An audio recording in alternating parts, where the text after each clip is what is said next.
Kaya ito ng aking friend. Galing ako ng Isabela. Idol Ani. Yan na yung binigay mo. Kaselan lang yan.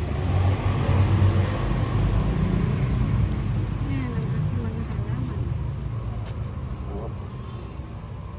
Pwede na ulit mag-harvest nito. Dami na ulit siyang black. Ay.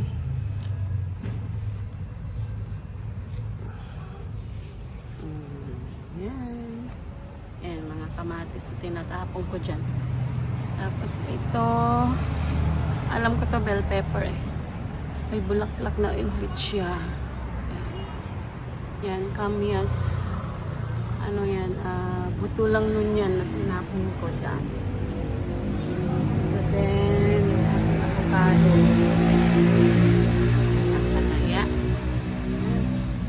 Meron tayo dito. Pangalan niya, ginger. At ang ating masipag din na namunga. So, ayan palaya yan. Namunga na yan, minsan lang. So, ito, naglagay ako sa ganyan. Dali lang ito mabuhay. Tapos ito, napabayaan ko na. Ito naman, gusto ko na siyang palitan. Kasi matanda na siya. Oh. Marami niyang bunga. Yun lang.